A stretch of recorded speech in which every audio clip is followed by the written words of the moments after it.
Welcome back sa aking channel. This is Miss Marge. Gumagawa po ako ng mga helpful tips and tutorial vlogs.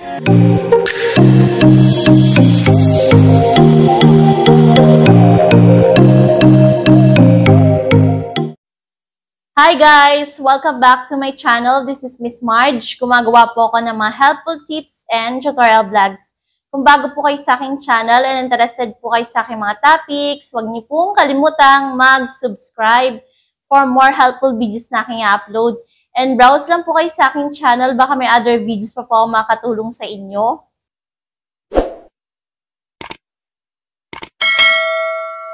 So for today's video po, ituturo ko sa inyo kung paano ba mag-apply ng Pag-ibig Calamity Loan. So kung isa kayo sa mga naapektuhan or under state of calamity yung lugar nyo, nag-o-offer ngayon si Pag-ibig ng Calamity Loan. So kung interested po kayo sa topic na ito, keep watching po. Before tayo mag-proceed sa ating tutorial for today, gusto ko lang pong i-promote sa inyo ang aking business RMT Travel and Tours. Kung kailangan niyo po ng airplane ticket or ferry ticket like to go, and gusto nyo magbakasyon sa Boracay, Palawan, Bohol, or any domestic and international destination, message lang po kayo sa aming Facebook page, RMT Travel and Tours. And please like and follow din po para sa aming mga promos for tickets and tours. Pabook na po kayo. Thank you in advance. Recently, nasalanta tayo ng Bagyong Karina and marami ang naapektuhan. So dahil dyan, nag-declare ng state of calamity ang Metro Manila at ilang provinces dito sa Pilipinas. So to assist yung needs ng mga members sa Pag-ibig, nag-open sila ng application for calamity loan. So ano nga ba yung mga qualification para makapag-apply kayo ng calamity loan? So una, syempre is dapat under state of calamity yung lugar nyo. And dapat may at least 24 months na total contribution kayo sa inyong Pag-ibig. And dapat meron kayong at least 1 month na contribution within 6 months bago kayo mag-apply ng loan sa Pag-ibig. For example, mag-apply kayo ng calamity loan ngayong August, so dapat may at least 1 month kayong contribution from February 2024 to July 2024. And kung meron kayong existing na Pag-ibig loan or Pag-ibig housing loan or salary loan or calamity loan, dapat wala kayong past due doon or wala kayong hindi nahulugan or nabagtawan na hulog sa inyong loan sa Pag-ibig. And lastly, proof of income. So, yun naman yung ina-attach sa form. Pwedeng payslip or meron din yung pinipirmahan ng employer na certification ng compensation nyo. So, pwede na yung proof of income. To proceed sa pag-apply ng Pag-ibig Calamity Loan, gamit ang inyong cellphone or computer, buksan nyo lang po ang inyong internet browser gaya ng Google Chrome at pumunta po tayo sa website ni pagibigfund.gov.ph. Ilalagay ko rin po yung link ng website nila sa description at comment section ng video to. Once nasa website na kayo ni Pag-ibig, ganito yung makikita nyo and then may makikita yung data privacy. I-click nyo lang yung box ng I have read para malagyan ng check and then click nyo lang po yung proceed button. Then, may makikita kayong mga e-services sa baba. So, i-click nyo po yung virtual Pag-ibig for members. Then, may makikita kayo ulit na data privacy. Basahin nyo lang yan. And then, click nyo yung box na I have read para malagyan ng check. After that, i-click nyo na po yung proceed button sa bandang baba. Then, may mga lalabas na choices. So, dahil mag-a-apply kayo ng calamity loan, ang i-click nyo po is apply for and manage loans. Then, may lalabas na mga choices sa baba niya. I-click nyo po yung apply for a short-term loan. Then, makikita nyo yung mga documents na kailangan yung i-prepare sa pag-apply ng calamity loan. So, una is yung loan application form. So, para i-download yung loan form, click nyo lang yung click here to download a loan application form. Mandaming form na lalabas, pero punta kayo sa bandang short-term loan and then hanapin nyo yung calamity loan application form. Once nakita nyo na yung calamity loan application form, i-click nyo lang yung PDF na logo para ma-download nyo na yung calamity loan application form. And then, eto na yung calamity loan application form. So, pilapan nyo lang yan and then papirmahan nyo po sa employer nyo and then mag-attach po kayo ng payslip nyo for 2 months. Kung voluntary member kayo, no need ng pirmahan ng employer. Kayo na lang po yung mag-fill up nyan. Kung nalilito kayo kung paano siya fill upan, merong guide dyan. So, may makikita kayong front page and then back page. I-click nyo lang yung kulay blue na yon makikita nyo dyan kung paano pilapan yung front page and yung back page ng application form. And then, pangalawang dapat nyong i-ready is one, valid ID. So, photocopy or scan copy ng valid ID nyo. So, click nyo lang yung click here to see sample. Makikita nyo dyan yung sample na valid ID. And then, pangatlo is cash card. Yung cash card is pwede yung loyalty card na binibigay sa Pag-ibig office mismo. Yung parang ID na siya. And pwede rin yung land bank na nakuha na natin sa Pag-ibig nung nag-apply din kayo ng loan before. So, para i-click yung sample ng cash card or loyalty card, click nyo lang yung click here sa baba ng cash card. So, ito yung sample ng loyalty card under AUB and Union Bank. So, yan yung loyalty card ID ni Pag-ibig na ATM na rin siya. Kung meron din kayong land bank cash card na galing sa Pag-ibig, pwede pa rin po yung gamitin. Double check nyo na lang sa land bank kung active pa siya. I-ready nyo lang po yung scan copy ng inyong Pag-ibig loan form at inyong loyalty card or Union Bank loyalty card or yung land bank cash card nyo kasi i-upload nyo yan mamaya. So, ready nyo yung mga picture na nakascanned. And lastly, kailangan nyo i-ready yung selfie photo nyo. Pa-picture kayo sa friends or relatives nyo na hawak-hawak nyo yung valid ID nyo and yung cash card nyo. So, para makita yung sample, click nyo lang yung click here to see sample. So, ito, sample selfie. So, dapat hawak-hawak nyo yung valid ID nyo and also yung cash card or loyalty card nyo. So, pa-picture na lang kayo sa friends and relatives nyo. So, once na ready nyo na yung mga kailangang i-upload dito sa Pag-ibig, yung mga picture na yon, i-click nyo lang yung proceed button sa baba. Then, may lalabas na choices, yung choose your loan. So, click nyo lang yung select loan type and then click nyo yung arrow pababa. And then, makikita nyo na yung mga loan na pwedeng i-avail dito sa Pag-ibig. So, andyan na yung calamity loan. Yung, for example, yung 2 years, Year 449 Carina, Metro Manila. Yan yung calamity loan for Carina sa Metro Manila. 2 years babayaran. Pag 2 years nakalagay. Pag 3 years, yun naman pag 3 years babayaran. So, makikita nyo din dyan kung ano mga province yung affected and under state of calamity and pwede mag-apply ng calamity loan like Batangas, Cavite, Bataan, Manila, Pampanga. So, yan yung mga pwedeng mag-apply ng calamity loan dito sa Pag-ibig. Scroll nyo lang yan pababa kung kasama yung province nyo na pwede mag-avail ng calamity loan sa Pag-ibig. So, dahil ang isi-select ko dito is 2 years lang for calamity loan for Carina. So, click ko lang yung 2 years para malagyan ng tuldok. Then, dun sa box ng membership ID, i-type nyo po din yung Pag-ibig number nyo. So, once na-type nyo na po, i-click nyo lang yung validate your MID number.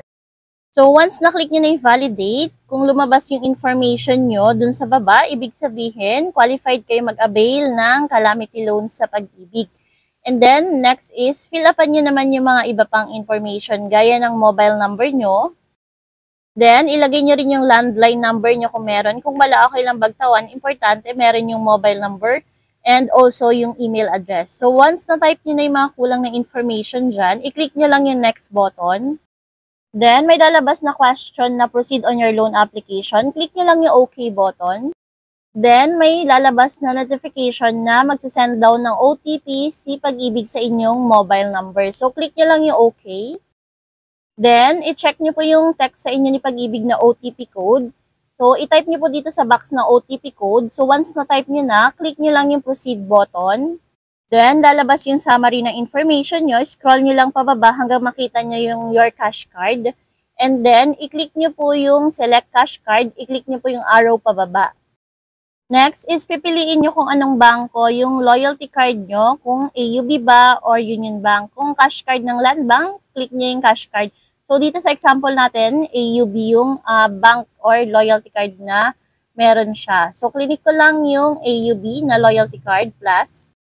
So, once nakapag-select na kayo ng bangko ng loyalty card nyo, i-type nyo naman sa box ng cash card number yung cash card number ng inyong loyalty card. Makikita yun sa bandang likod ng inyong loyalty card. So, once na-type nyo na, click nyo lang yung check cash card status. So, once lumabas yung word na valid na kulay green, ibig sabihin, active pa yung loyalty card nyo or yung bank account or yung cash card nyo sa Land Bank. So, pwede nyo pang gamitin yun sa pag-apply ng loan dito or calamity loan dito sa Pag-ibig. So, next na tayo is go to last step. I-click nyo lang yung button na yon. Then, may lalabas na notification bago tayo mag-proceed daw dun sa last step. So, make sure daw nakaprepare na yung photos ng mga valid ID and ng form and ng selfie. So, click nyo lang yung proceed button para mag-upload na tayo. So, may naka-note dyan na ang maximum size lang ng file na pwedeng i-upload is 3 MB and dapat ang file type is JPEG, JPEG, and PNG, MB, MP, and PDF. So, yan lang yung mga file type na pwedeng i-upload. So, para lumiit yung size ng picture ng mga selfie nyo or ng ID nyo, ang pwede nyo gawin is screenshot nyo lang po yun pag galing sa cellphone nyo para lumiit yung size. O kaya send nyo sa messenger ng relatives nyo and then save nyo ulit. Liliit na yung size ng picture. So, pwede yun para palitin yung size. Pasok na siya sa 3 MB. So, una natin i-upload is yung loan application form or yung pag-ibig calamity form. So, una is yung front side muna.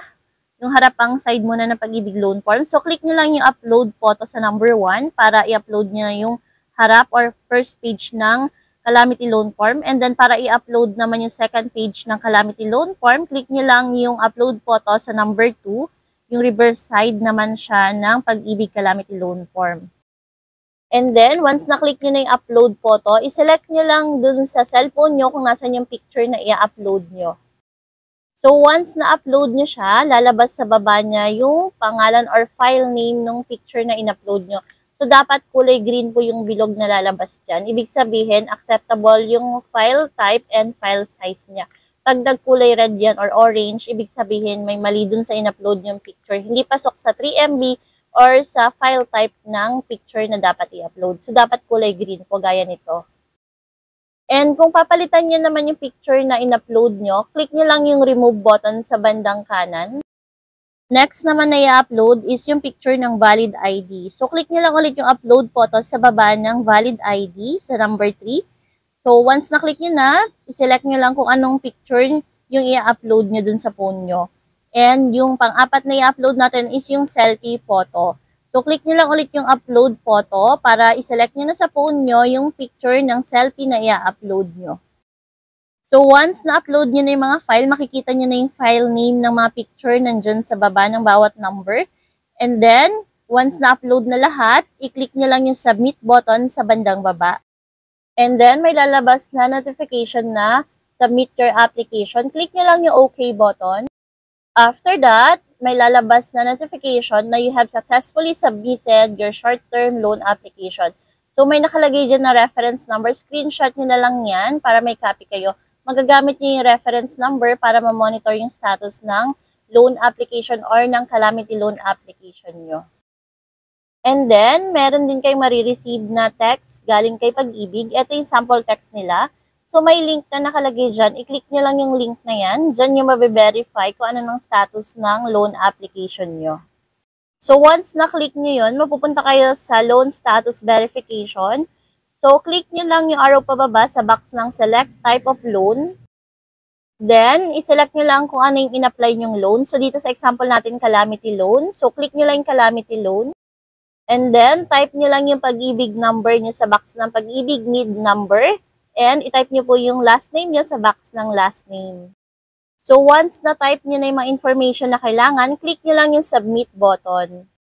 And then, may lalabas ulit na data privacy. So, i-click nyo lang ulit yung box ng I have read para malagyan ng check. And then, click nyo lang yung proceed button.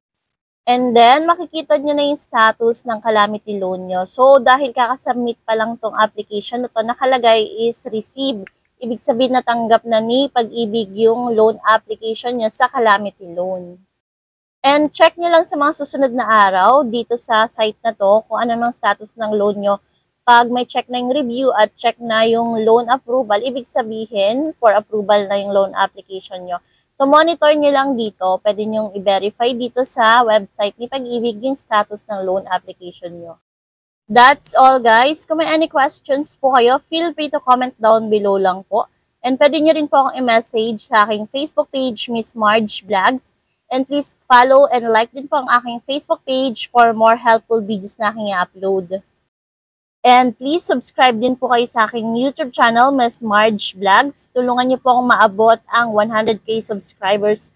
Once na-achieve po natin yan, mag-share tayo ng cash blessings sa ating lucky subscribers. Thank you po in advance. Thank you for watching. See you on my next video. Bye-bye.